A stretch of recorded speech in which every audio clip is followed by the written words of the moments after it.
Welcome back to Freedom and Prosperity Radio, the weekly radio news magazine we put together here at the Virginia Institute for Public Policy so that you can go into your week refreshed and ready to go with answers. This next segment may fail in that because as much as the COVID-19 Act and H.R. 1 are depressing, wait till you hear about the PRO Act. Passed on, I believe it was Tuesday evening. It is a monstrosity of union handouts, and to take us through it all is Caleb Taylor, Director of Policy with Tertium Quids. Caleb, welcome back to the program. How are you doing? I'm doing wonderful. How are you today? Excellent. And, but I'll tell you, just once, because when conservatives are in the majority, generally the answer I hear whenever I ask them about some policy decision is, well, we need to protect the majority. We can't just go, legislate whatever we want. We've got to protect the majority. And then when they lose the majority, the progressives just seem to be like the teenager in Fast Times at Ridgemont High, live fast and leave a good-looking corpse. I mean, it's just they know they've only got a couple of years to do all this stuff, so they're working the government printing press pretty quickly. Well, I don't think that there's many things that we can learn from the Democratic Party, but that's definitely one of them. Or as far as not we, but the Republican Party could definitely learn. Yeah. It is what it is, and we do everything we can to stand in the way of the bad stuff and support the good stuff. And by the way, the Virginia Institute is perhaps one of the most successful do tanks out there. I blanch when people call us a think tank. We're a do tank. We've got major legislation passed, things like constitutional amendments in the Commonwealth of Virginia. So the Protecting the Right to Organize Act, the PRO Act, was passed by the House. The Senate didn't take it up, so now it's back. Who was, Caleb, I guess the first question is, who was infringing on somebody's right to organize? Apparently everybody who claimed their right to work. Oh, I see. Gosh. How dare they? Apparently those two rights are not compatible in some people's minds. No, this is a very odd move, especially at a time, like this. Right now we're starting to see, Barron's just came out today or yesterday or something saying that we're going to start seeing inflation ramp up because we've been printing money, but productivity is down. So what's the best thing that you can do when productivity is down? Make it worse. Right. And that's exactly where this PRO Act leads. It is egregious. It is an egregious piece of legislation that just harms literally millions of workers who prefer to work as independent contractors, me being one of them. And I just, this is one of those things we stand against just in principle. I mean, it's terrible. I love Steny Hoyer, and if you can quote Steny Hoyer in a comment about anything, it should paint a picture for you. House Majority Leader from Maryland, and it's almost redundant to say Democrat, said about the bill, quote, "Strong unions lead to better pay, higher quality, and more affordable health care." Has that been our experience so far, Caleb? That's never been the experience, no. Strong unions lead to increased costs, lower quality of life for pretty much everybody. And we had to do a health care act. Don't get me wrong. I want to be super, super clear.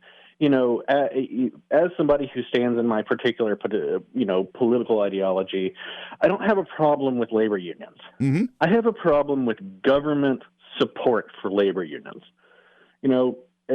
Collective bargaining has its place. It certainly has its place. Mm-hmm. There is no place for the government coming in and creating opportunities, political opportunities for labor unions to be treated differently than their employers. Mm-hmm. Or the employees being treated differently than their employees. We should be seeking equality under the law, and that's kind of a major part of a free society. And this is, there's a number of points in this PRO Act which are a problem in that. And they're minor points, so don't get me wrong. There are things in this PRO Act that are really horrible, but like one of the just really kind of egregious points in this bill, for instance, is if an employee believes that they've been mistreated in some way and comes up with a claim against their employer, if the employee wins, they can claim a quote reasonable lawyer's fees, a reasonable amount of lawyer's fees. If the opposite is true, where let's say the employee brings a claim and the court or the secretary makes a determination that this is a frivolous claim, the employer may claim what's they again call a quote reasonable amount of lawyer fees limited to $1,000. Whoa. When was the last time something like this only cost $1,000 in lawyer's fees for a corporation or even just a sole proprietorship businessman? Well, and I think this sounds like a government employee who just, knows the lawyers are down the hall and doesn't realize that they're getting paid because they just send briefs down for comment there. Let me ask you this, Caleb, regarding this, and especially as it hits the gig economy, as whatever comes from post-COVID-19, entrepreneurial spirit was rewarded during the pandemic. People who found ways to deliver food for restaurants who decided, hey, we could start delivering food ourselves. Realtors working on their own without having to be part of a grand association. We should be promoting more individualism in the workforce, not less, because it seems like, and maybe this is why the unions needed so desperately to have this act passed. I mean, you're absolutely right. There are certain people, however you feel about how everything was handled during COVID-19 over the last year, however you feel about it, we can all agree that there are certain people that we should consider heroes, that have kept things moving, that have greased the wheels of commerce when the wheels were just grinding to a halt. Yep. And a huge portion of these people were independent contractors that were doing their work at their own risk, willingly, voluntarily. This PRO Act is the punish the hero act. Now that COVID-19 is starting potentially to come to a close, I think it's best that we make sure that those people who kept us working don't have a job at the end of it. And it's just absolutely ridiculous. Absolutely ridiculous. Well, but I definitely want to hit a couple of points on this that are just really, really terrifying. For instance, the tests. They're passing a new test on the PRO Act has what's called an ABC test for independent contractors. They're just impossible to meet. You have to meet all three of them in order to be considered a PRO Act, independent contractor. Really? But they intersect in such a way, they kind of overlap in such a way that it's practically impossible to pass these tests. Wow. We used to do that. We used to laugh in the restaurant business in New York. We were sure that all the New York City regulations at some point would contradict one another, so somebody had to be paid off, and that was just like a full employment for inspectors act. If you were fully in fire code, you were going to break an OSHA regulation, so somebody had to get greased. But this sounds like they're doing the same thing just to ruin the world of the entrepreneur. You're absolutely right. And that's exactly what's going on. I've kind of turned it into a little game where I have conversations with people and I tell them about the tests, and then we have a little game about let's try to think of jobs that would match all three tests. And not one person has been able to win the game yet. Wow. It's amazing. But I mean, like I say, this would.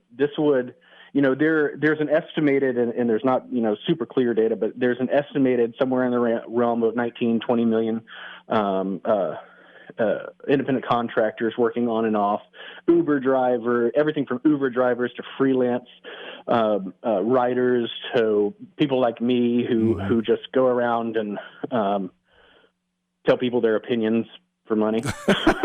Well, we call this analysts. We call this analytical thought, Caleb. Come on. That's right. You got to ask me to help you write your business cards.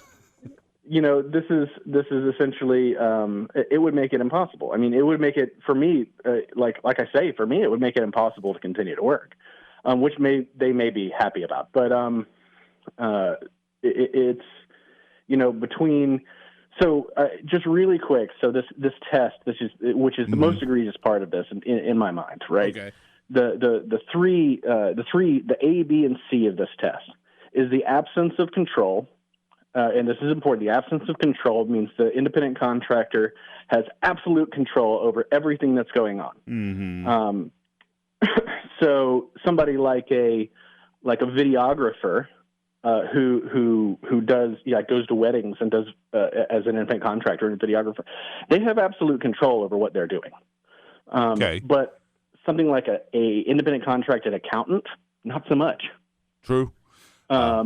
Even a freelance photographer for, say, Viacom would, they don't necessarily have control because they're told go to Beach House MTV. That's right. So they would have to be employees. So that's A. So B, the business of the worker. So the independent contractor has to perform a service that is not what the contract holder usually does. So in this regard, a videographer probably wouldn't fit, but a accountant would. Sure. Right? Sure. And then the last one, C, customarily engaged. This one's amazing. That's chilling. So you can only be an independent contractor if you are working in a job where independent contracting has been customarily used in the past. What?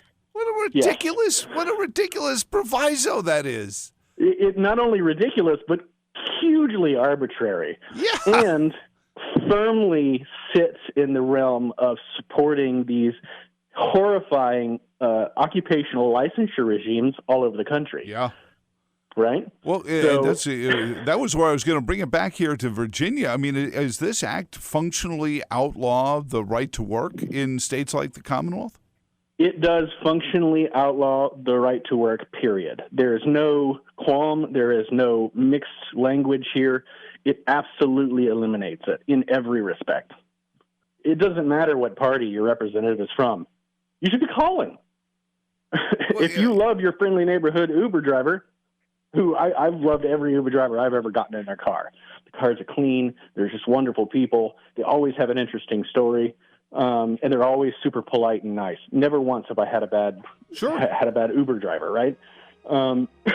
If you love your friendly neighborhood accountant who comes through because you waited until April 14th, and you pay them a little extra money and they get you squared away before the 15th.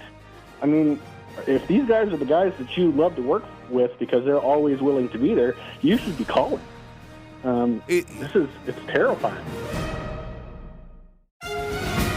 It seems like that, and I watched laughably. My sister was a human resources director for Viacom until they closed the human resources department and outsourced it. And so many companies do this nowadays, Caleb, where their human resources department is a contractor. But that also gives you flexibility and scalability. So if all of a sudden you need to hire up a bunch of people, maybe you need a second HR department as opposed to being locked into, well, this is all we've got here, and scalable down as well if you need to be. This is actually going to be job killing, not job creating. It's like the old days when the union would go on strike and they'd tell the kid, yeah, you got to pay your dues, kid. I got nothing for you this week, but keep paying your dues and maybe someday we'll get you a job at the waterfront. And the unions hold all the power. I think you're absolutely right. And it's terrifying. It's not just job killing, it's life destroying. I can't tell you the number of people who I've met who hated their job but loved a part of it and took that part, and their very first business was as a contractor doing that part of their work. Uh-huh. I've got a good friend who worked for Mercedes for years, worked in the car industry for years, and hated being a mechanic. But he loved parts. He loved car parts. So he became an independent car part delivery guy, bought his own truck, makes good money, loves traveling around and talking to people. He loves doing what he does now. Not anymore. He works as an independent contractor. Yeah. This is the number one avenue for people to get out of the day-to-day 40-hour work week and get into their own business is independent contractor. Number one avenue. And that's what they want to take away. Is this a give back? I mean, is this proof to how powerful the labor unions are? Labor unions who, for the last 2 decades, have watched their numbers outside of the public sector dwindle. Is this a final payback for getting Joe Biden elected? I don't want to sit here and say that it was the labor unions that got him elected, but they're definitely taking advantage of it as best they can. Of course, the labor unions are going to be for this. What I would say more reasonably here is in the Trump era, the labor unions started fence sitting between the Republicans and the Democrats. Trump was very blue collar friendly. I disagreed with a lot of his, trade policies, but they were very friendly to labor unions. Sure. And so the labor unions started fence sitting Republicans and Democrats. And then that's bad. In my mind, this seems to me like a move for Democrats to reestablish their base, their long-held base in blue-collar labor and try to, claw back some of the gains that the more Trump kind of populist section of the Republican Party was able to grab during those years. So help us strategize a little bit, Caleb. My first thought is a guy like Mark Warner's wealth is built on cell phone industry. And a lot of that is private contractors hiring a guy to get out there and climb the tower and do some things, my industry in radio, tower climbers and things like that. Is this the way to approach a guy like Mark Warner, not from the political standpoint, but listen, this is going to wreck the telecom industry completely and perhaps make it real to him in that way? I think that's worth a try. I mean, definitely, it's always worthwhile to have a conversation on the ground, at the level that another person is at. I'm not sure about Mark Warner being, is he more of a his own business guy or is he more of a party guy? I don't know that. Me and Mark Warner don't hang out. Yeah, but. But the times I've talked to him, he loves to say he's a business guy. You'd approach that conversation. Yeah. Well, so Caleb, anything else we need to know about this before it goes to the Senate? Do you think Joe Manchin, West Virginia is a weird state, with some unions still around the coal miners and that kind of thing, or is he going to stand up with the conservative side and say, this is going to wreck all those jobs that the ex-miners have made for themselves?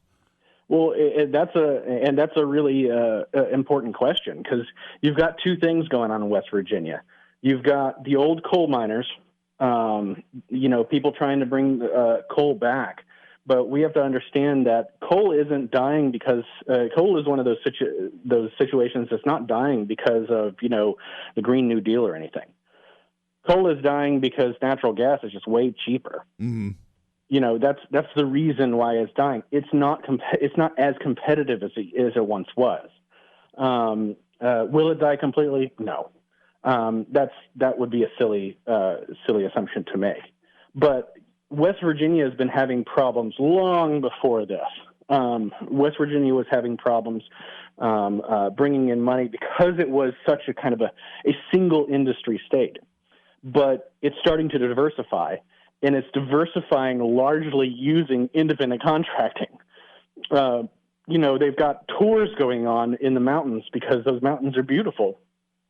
Suddenly, a lot of places in West Virginia are a tourist attraction.